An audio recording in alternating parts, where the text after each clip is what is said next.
युद्ध में हमेशा इज्जत जो जीतता है उसकी होती है और मान सम्मान हमेशा उसका होता है जो आज 8% आप किया हो। सभी दोस्तों को राम राम।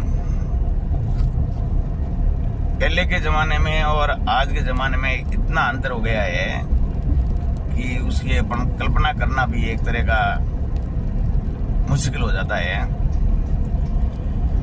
क्योंकि ये हकीकत सच्चाई भी है कि युद्ध के अंदर कैसे लड़ा कैसे जीता वो मायने नहीं रखता है।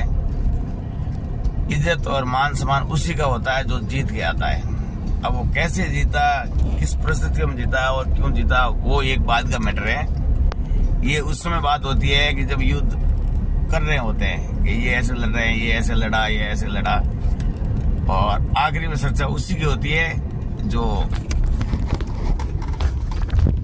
युद्ध जीतता है। हारने वाले की कहीं वैल्यू नहीं होती है। चर्चे हमेशा उसी के होते हैं जो युद्ध जीतता है। उसी तरह सामाजिक जीवन में भी इंसान ये गलतफहमी भी पाल लेता है कि मेरा मान है, मेरा सम्मान है, मेरी इज्जत है। ये उसको गलतफहमी होती है।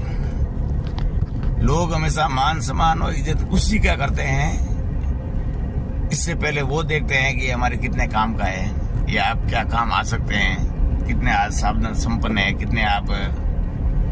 कारण कि जैसे आईपीएस और आरएस अफसर होते हैं उसको न चाहते हुए भी सलाम ठोकना पड़ता है, कारण कि उसके पास पावर है, उसके पास रुतबा है और उसने मेहनत की है।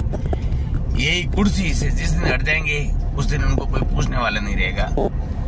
ये गलतफहमी पाल लेते हैं। और जो पहले ये ध्यान रखता है कि जो मान सम्मान और जो ये अभी लोग सलाम ठोक रहे हैं, ये मेरी इज्जत नहीं कर रहे हैं, ये पद और उसकी जरूरत के हिसाब से कर रहे हैं, क्योंकि उनको पता है कि इस पे सिग्नेचर उन साहब के ही होंगे, इसलिए उस कुर्सी को पावर किया जाता है, उस पद होता है उसका मान सम्मान किया जाता है।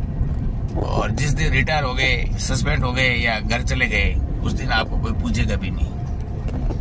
हमेशा जो परिस्थितियां होती है उस हिसाब से लोग बदलते रहते हैं।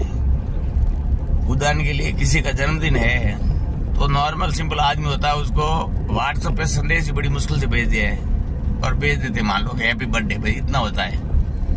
और जिसके पास पावर है, रुतबा है, संपत्ति है, उसको घर पे मिठाई का डब्बा और इंतजार और फूलों का गुलदस्ता लिए इंतजार करते रहते हैं।